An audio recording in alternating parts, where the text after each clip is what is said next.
All righty, welcome back for another episode of Two Plane Sports. Today, Wednesday, September 7th, only a couple more days till it's game day back in Norman again. OU this week is playing Kent State. We're going to preview that. We're going to be talking a little pressers that Brent Venables had, Jeff Lebby's had, various other press conferences and what our takeaways there. But before we get into it, just want to say we appreciate it. We're over 5,000 subscribers. Help us get us to 5,100. Brandon's only got a couple more podcasts with us before he goes off to basic. So be sure to hit the subscribe button. Try to get us to 5,100 or near 5,100 before he leaves. And then he will be joining us. What would you say, Brandon? Like in January or something? December, January, somewhere in there? Sometime December for a couple weeks, and then I'll go back for AIT, and I come back for good February is the schedule. Yeah, so we'll be writing to Brandon off and on throughout this entire football season to keep him updated, and we'll try to do like a reaction video whenever he comes back, and we have to explain everything what happened over the last 10 weeks or whatever. But before we get into it, I mean, like I said, hit the subscribe button, like the video, comment on the video, stay around for Brandon's individual challenge. We'll have to continue this tradition. It'll be the Jose individual challenge for the interim. And then be sure to find us on Apple and Spotify. And if you are listening to us on there, leave us a review, follow the channel, and follow us on Twitter, Instagram, and Facebook. Everything's linked in the description below. And we will not be on a pregame live stream. Brandon and I will be at the game. So if you see us there, be sure to say hi. I'm sure we might run into one or two of you guys as we're down there. All right, so OU, Kent State, obviously Oklahoma took care of Utep last week. The AP poll came out. Maybe we want to do a quick discussion on that. Anything this just came to my mind. The AP poll, OU moved up to number 7. Georgia is number 1, if I'm correct, now. And some moving and mixing and things like. Or no, they're 2. They're 2. Alabama's 1. Sorry, 2 SEC schools. You guys, Brandon, do you have any thoughts about the AP poll? I mean, anything shocking to you? I think 1 and 2, as I mentioned in the last video, are rightfully so. At the moment, I don't think anybody's better than Georgia or Alabama. It is what it is. An interesting one to me, I think they have Southern Cal at 10. And I feel like, as much as I hate this program that I'm going to say, I think Oklahoma State is more deserving of a top 10 ranking than USC is at the moment. USC is hyping up, obviously, Lincoln Riley. It's exciting for them and all this and that, but they beat Rice, who, by the way, lost 58-0 or 58-3 last year to 5-7 Texas. So it's not. I don't understand what USC did to merit a top 10 ranking, other than they're just pushing that because why not? Because Lincoln Riley's there. It's exciting. Let's make them as high as we can. And obviously USC's playing Saturday night, prime time against Stanford. So why not have them ranked in the top 10? But I feel like Oklahoma State is more deserving at this moment in time. Yeah, I think Oklahoma State probably just got passed up because of how their defense looked towards the end of the game, giving up so many points to Central Michigan. If they would have given up probably like 15 less points, they'd be top 10, but I do agree. Florida took a huge jump from being not ranked at all to being now the number 12 team. I think that's huge. I'm not sure how far off they would have been, like if they were 26 and just took, 13 spot jump. Just so it shows, one, how much the AP poll, the press liked Utah. But one team that I feel like should be maybe confused or a little frustrated with the AP poll is Michigan, or was it Michigan? Michigan State, right? They beat Michigan last year, if I recall correctly. And then so Michigan State beat Michigan, and then so that weekend Michigan State was just 1 spot above them. Then for the rest of the year, Michigan was ranked above Michigan State no matter what. The reason I bring that up is because this year Utah gets beat by Florida. Now Florida is just 1 spot above Utah for the week, and I feel like there's kind of the SEC bias in this case. That is too large, in my opinion, too large of a jump. If they would have been like in the low teens or high 20s, that would be fair, given that they were unranked last week. But I mean, Florida looked like a good team. It just seems like they're kind of being given the easy way into a top 10, maybe top 8, given their schedule over the next couple of weeks. Do you guys think it's fair or unfair for Oregon to go from number 11? And obviously they had a awful, horrible showing. But to go from 11 to unranked, do you think that's fair or unfair? I'm gonna say it's slightly unfair because they, with the other votes that are shown on the ESPN, it looks like they would have been 26. I think they probably should be like 25 because I don't think Houston deserves to be in the top 10 at this moment in time. Uh, so, I mean, I could understand an argument saying like there's no way they should be in the top 25 after getting absolutely waxed, but it is the defending national champions and one of the best teams in the country. So, you know, either way you slice it, I think there's an argument for both sides there. Yeah. And I mean, I definitely think that, Oregon, you match them up against Houston, they beat Houston, they beat Wake Forest. They might arguably beat Tennessee as well. I know a lot of people are high on Tennessee. But just what's funny is, we talk about quality wins and everything. Well, Notre Dame now has a quality loss. They only jumped down or dropped down to 8, which is not surprising. I was curious to see if they would go in this 8-9 range or if they would go in that 11-12 range. Obviously, they value how good Notre Dame played, but I will say that offense was pretty anemic in the second half. It was pretty anemic for most of the game, and Ohio State made them look silly. I don't think Notre Dame's that good. But here's the deal. What game is going to be really interesting later in the year is Notre Dame and Clemson, because I feel like Clemson, it's the same team. Their defense is incredible. That defensive line is probably the best defensive line in the country. And you've got DJ Ugalele. I don't even know. Yeah, whatever. And he's kind of what's going to hold back this team. And if he doesn't start rolling here in the next few weeks, they're going to run into a situation that Oklahoma had last year, and where the backup quarterback is going to be pushing for time, and DJ might not be the starting quarterback the rest of the year. I don't know. Go ahead. It's not an unfamiliar situation for Dabo either. I remember Kelly Bryant and Trevor Lawrence. Trevor Lawrence ended up taking the job away. So we could see a freshman again at Clemson come in and start putting a fire under that offense to make them potential playoff contenders.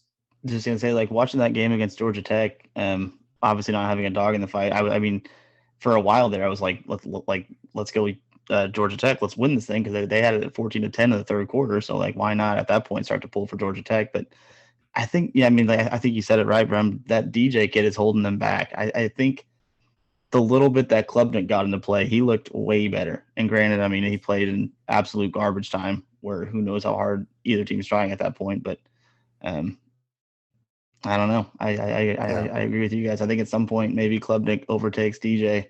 He has not played like the 5-star that he was so far in his college career, I would say. No, and it could be the situation. I know the receivers weren't getting a ton of separation, but at some point, you've got to be a 5-star, and you have to elevate the players around you to make them better. And that's what good quarterbacks and great quarterbacks do. So anyway, I just thought I'd throw that in there because I was curious what your takes were. Obviously, Friday we'll kind of also maybe preview a little bit and do our betting picks and things like that for general college football. Okay, let's get back to Oklahoma. Oklahoma's now number 7. And remember, you just keep winning, and Oklahoma will find themselves in the playoffs. You just have to worry about yourself. The chips, the dominoes will all fall in place, and Oklahoma can be that 4th team or 3rd team. All right, so they're going to be playing Kent State. Kent State ended up losing last week 45-20 to Washington. We're going to go through and just talk about their offense and their defense, of what we're going to see out of both Kent State and Oklahoma, and what are just overall thoughts. Jose, what do you think? Yeah, so before we started recording, we were kind of looking at Kent State, reading some notes about them. Seems like they have a really high tempo offense, which for those of you that had the opportunity to listen to Ted Roof during his presser, he mentioned that that's not something they're super worried about, given that Levy also has a very high tempo offense, and they've gotten to practice against, super fast situations. So I would expect the defense to be prepared. I do think we're going to see a lot more zone. Still pretty vanilla overall in the play calling, but it's going to be zone heavy for the defensive side of the ball. given that their receiver really isn't. They have one receiver that is not terrible, and just keeping him in front of you, making sure that he can never get over the top. This is going to be a big game for Billy Bowman. If those situations do come up, he's going to be the guy whose name is called to break that situation up. And then, I mean, last week the run defense looked pretty good. I think as long as they can continue what they're doing in run defense, and with the passing situation, just keep that one receiver. I think his last name is Cephas. Just keep him in front. They should be able to keep the game for Kent State pretty low score, and get them, and hopefully get a lot of 3-and-outs during this game. I mean, I wouldn't be surprised if Kent State can put up just as many points as Utep this week. Just because they do have, that receiver does seem to have enough talent to at least make some plays for that offense. I think Kent State's is a step above what Utep was, just a little bit. I think they're a little better. You look at them last year; they were a 7-5 team, so a bowl team. They ended up getting beat pretty handily by Wyoming in their bowl game, so they're not anything too special. But I mean, they played in their conference championship game. Again, they got waxed in that game, but they made it. Bowl team from last year. I think they're a little bit better, but they lost by 25 to Washington. They lost handily to Wyoming in a bowl game. This is a game I agree with your take, Hose, where maybe they score in the 13 area where UTEP scored, but Oklahoma should look just as dominant this week as they did in week 1 at the end of the day. There's no reason for us not to, at least I think. Yeah, and I mean, obviously no one's doubting, whether Oklahoma is going to run over them. I would imagine that's going to happen. Yeah, last week OU only gave up 20 yards rushing in the game, 28 yards, excuse me, and that's pretty stout even playing against a UTEP. I do agree. I think Kent State would beat UTEP if they played this Saturday. I think Kent State is definitely a step up. They're from, all about that MACtion, from the MAC. They're good. They will probably win a lot of the games in their conference, and they might, I think they could become a bowl eligible team. Granted, they've got Washington, Oklahoma, and Georgia as their, their non-conference schedule. So, those are probably 3 losses for them right there. But I think all other 9 games are very winnable for them. And you look at them last year, they were the fifth highest total yards per game offense in the country. They're a high octane offense. They can score the ball. And they like to do the same thing now. Jose brought up about Dante Cephas last week against Washington. He had 6 catches for 105 yards.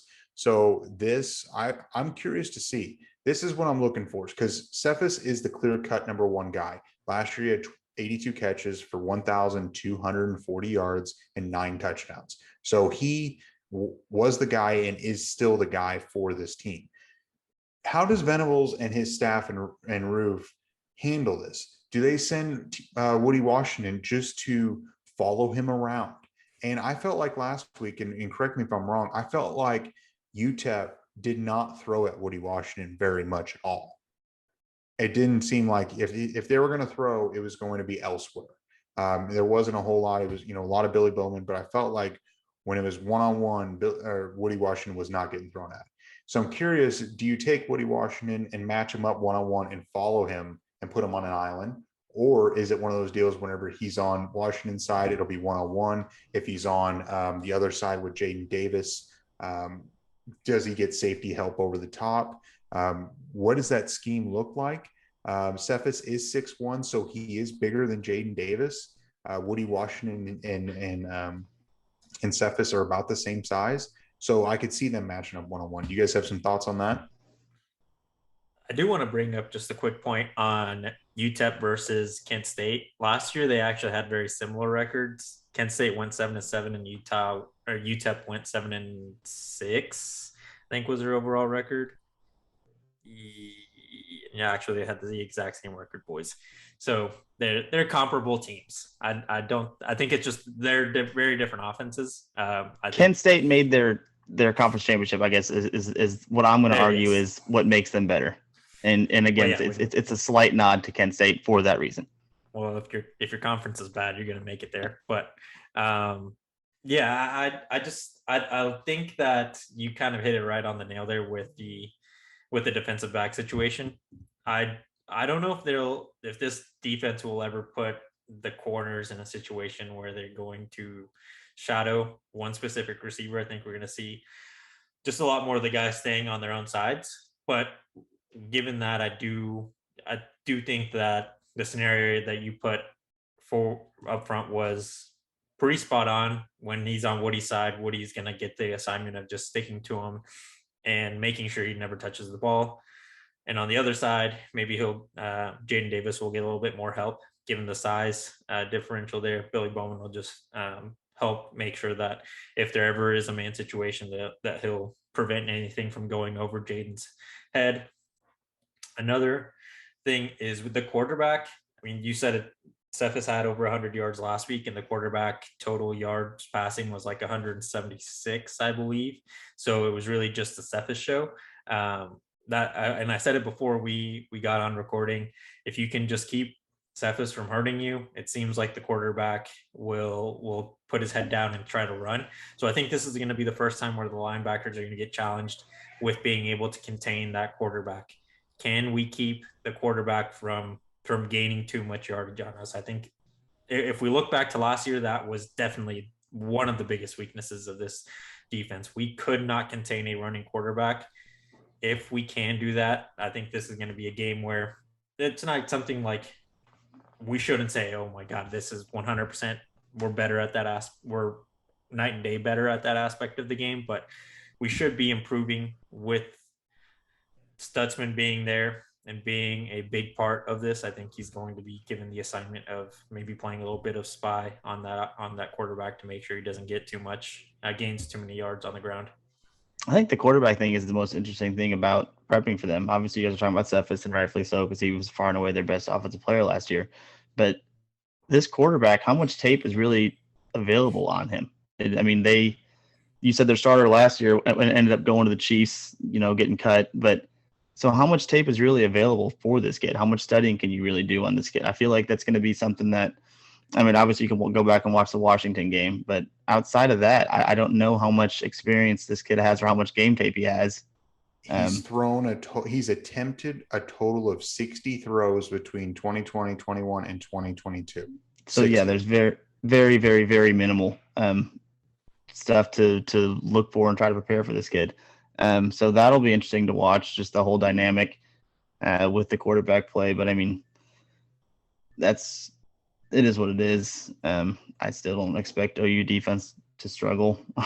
It's hard to, get hyped for this. Yeah. And then my last thing, the other big time contributor on this Kent State offense is their running back, Marquez Cooper. He's 5'7", 190 pounds. He's a junior. Last year, he was their bell cow, 241 carries for 1,205 yards, 5 yards a carry for 11 touchdowns. So the true, definitely number one guy in their offense. Last week, OU played against Utep's bell cow and Ronald Awatt. He ended up having 158 carries, 843 yards, and 6 touchdowns in 2021. And OU only allowed 39 yards and 1 touchdown to him. And I think that this Marquez Cooper guy is a little bit better than Awatt. Can OU bottle him up? And I think that's going to be a point of emphasis. And I think they will make sure to take away Cooper just to make Sheffley, that's his name, I think it's Sheffley, beat you. Sheely beat you. And I think they're going to try to take away Cooper and make Sheely throw and beat you. But that's the last thing I had on their offense. And so Cooper and Cephas are their two main guys to worry about.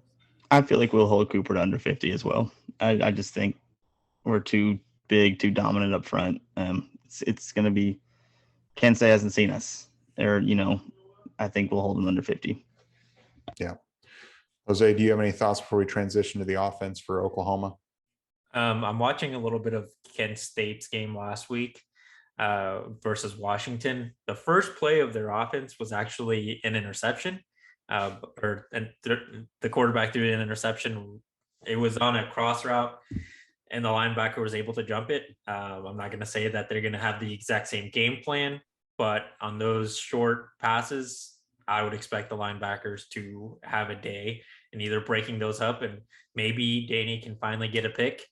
He did have one dropped last week, and he even said it in an interview this weekend that he doesn't think that should count as a pass breakup. That should just count as a dropped interception because it went right through his hands. So look for him to cause a turnover this week. Yeah, and I think along the defensive line, I think Reggie Grimes continues his performance off of last week. I think Ethan Downs gets himself a sack as well. And I think really Jeffrey Johnson, Redmond, and Coe and Kelly really push and make the quarterback uncomfortable in there. And I think they dominate the line of scrimmage.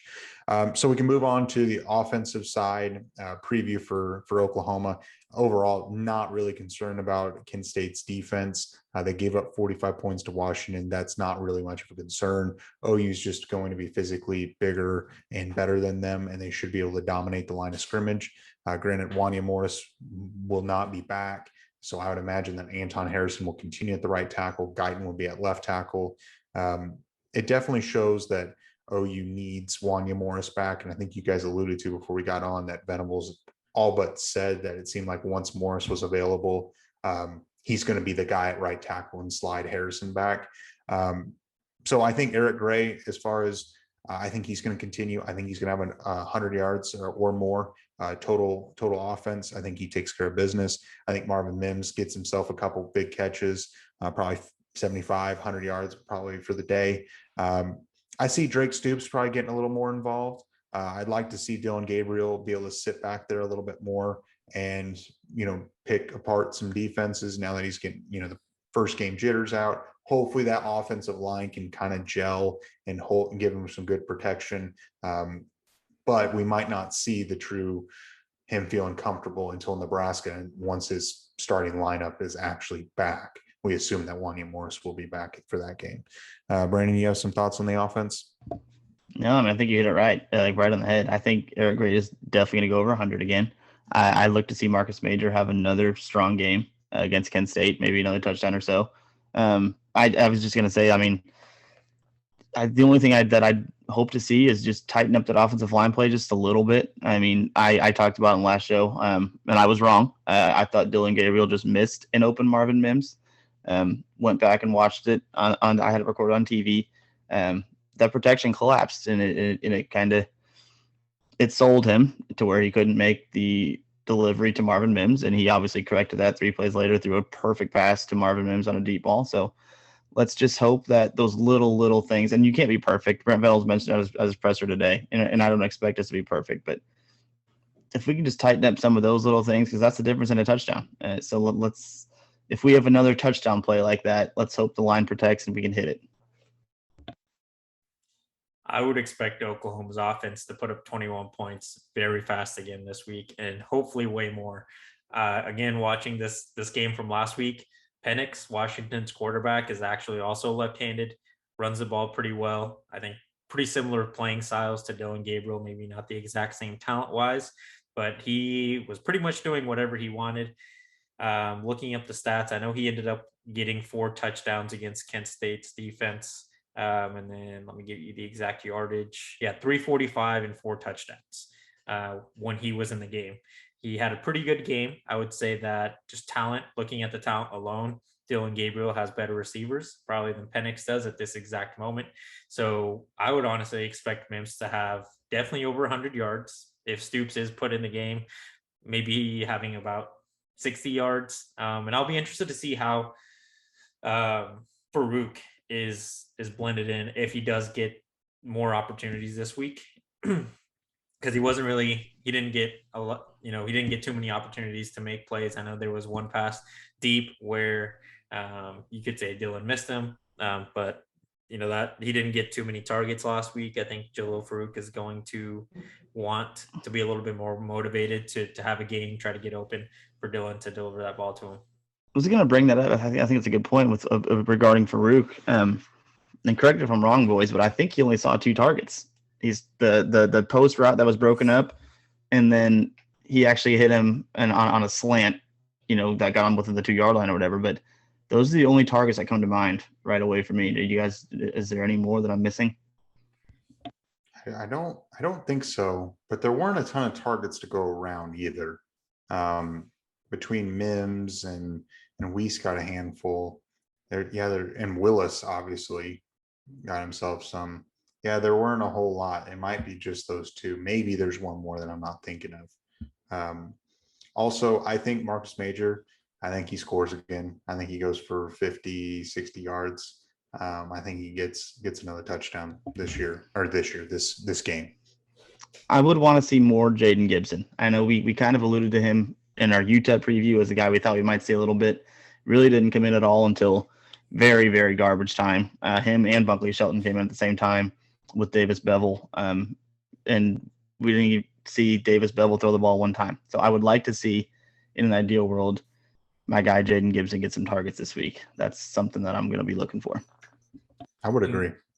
And Levy did address that during his presser. He said that that's something that he wanted to do last week, is rotate in more players. But, in the moment, it wasn't something that came top of mind. So he's going to be a little bit more aware of the players on the field and getting them more opportunities. So I think Jaden Gibson will definitely be getting a lot more playing time, maybe more around the third quarter.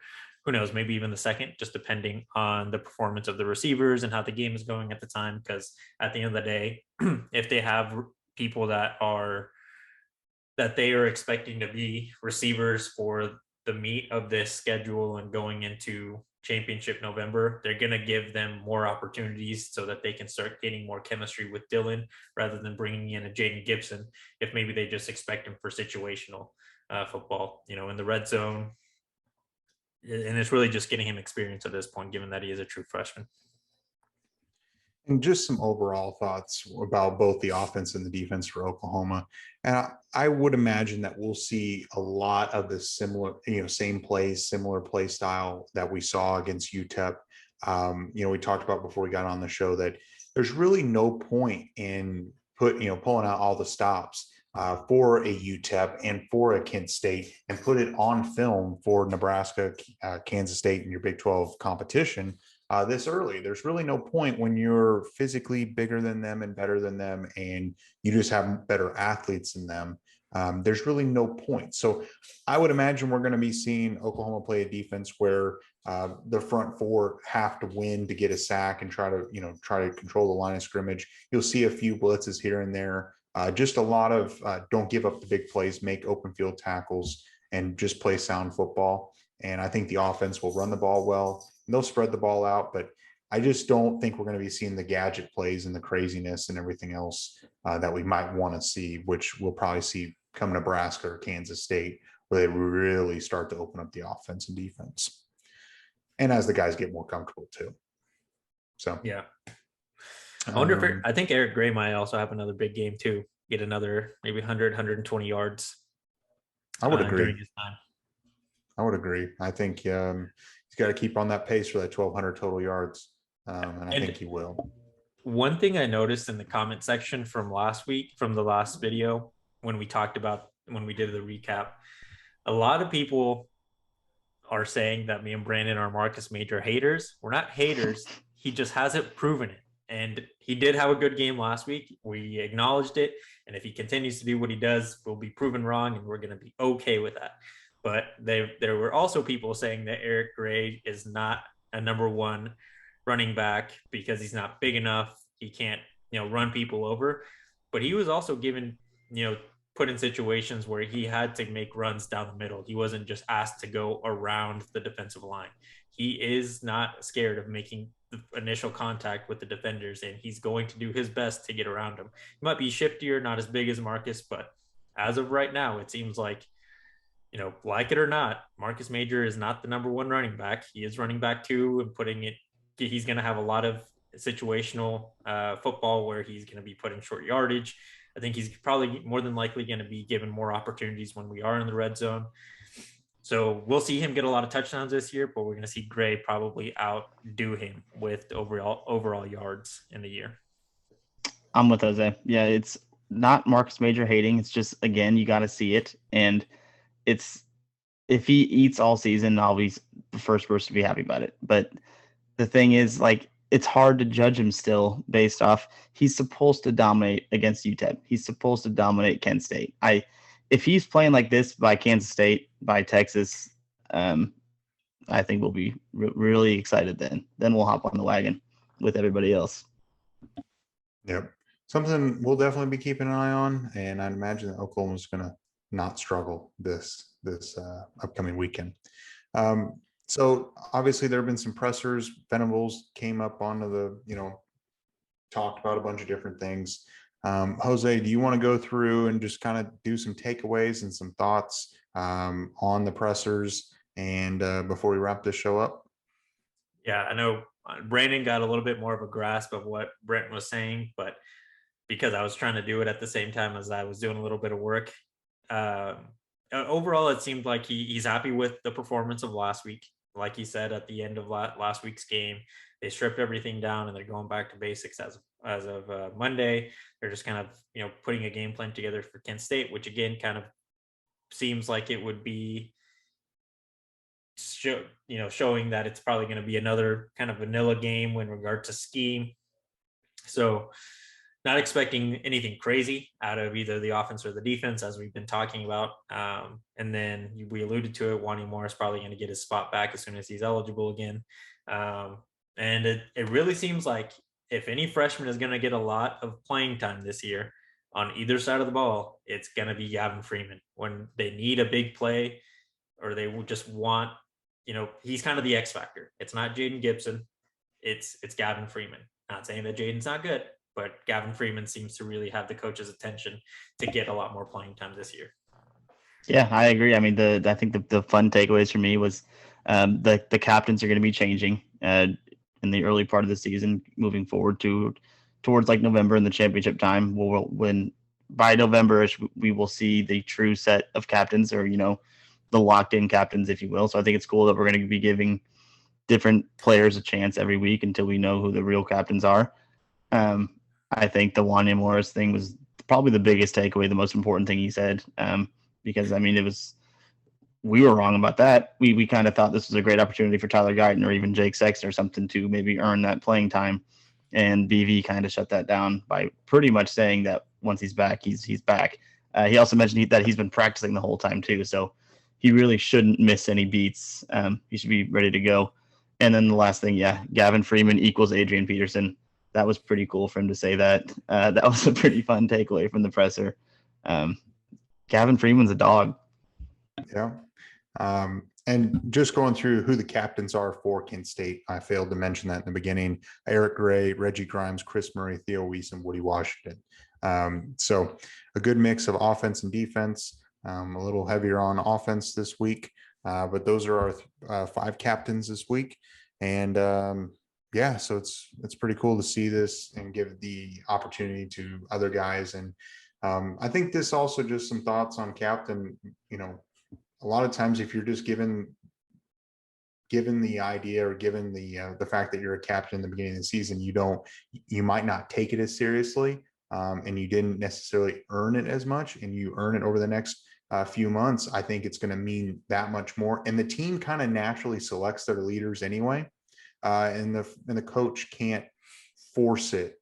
And a good coach like Venables will identify who the best captains are, and he will put those people in that position.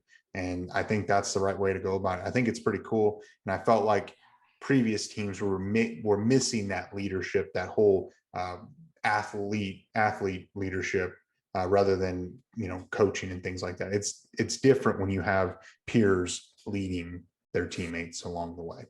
So yeah, and he's recognizing everyone for the hard work they're putting in during practice, during the game. So it probably is nice for the guys maybe that have been here over the last 2 or 3 years with Lincoln. If they felt like they were never recognized or shown appreciation, they're being given an opportunity now to be, quote unquote, the leaders for the week. Definitely. And given the chance to potentially be the, full-time captain that maybe in the beginning of the season, they would not have even thought about giving that, a captain spot to. So do you guys have any final thoughts before Brandon rolls into his individual challenge? I'm actually deferring the individual challenge today to Jose. He had one that he wanted to talk about. So Jose, the floor is yours, bud. Yeah. So today, when I was watching the press conference with Venables, he was asked about Levy, and he kind of started comparing his offense to a whole bunch of flavors of ice cream, which is what was throwing me off every time I watched it. I had to rewatch that part a few times to understand what he was saying. So made me think, what flavor ice cream are you guys? Would you say you're a chocolate or you vanilla? You're a little bit more exotic, mint chocolate chip, Rocky Road. What are we thinking here, boys? Tell us in the comment section what flavor ice cream you are. Mint chocolate chip. Yeah. Yeah. I don't know. I just like, I don't know, cookie dough's up there, and chocolate are my two favorite. I'm gonna go cookie dough. I think I'm gonna go. I might go with like just something pretty basic, just chocolate kind of guy. Yeah, I can't blame you there. A little bit more exciting than vanilla, but not quite as exciting as like a mint chocolate chip, Yeah, just right in the middle. Yep. Not too high, not too low. Exactly. So, all right. Well, if you made it this far, we appreciate it. Hit the like button, subscribe to the channel, turn the notification bell on, and do Jose's in the video challenge. Excuse me, Jose's. And then follow us on Twitter, Instagram, and Facebook, and listen to us on Apple or Spotify. Everything's linked below. Follow the channel on Apple or Spotify and leave us a review on there. It helps us out a lot. And we'll be back on Friday, and I believe it will be a recruiting focused video, which I know a lot of people really like those videos from us. So we will deliver. See you guys.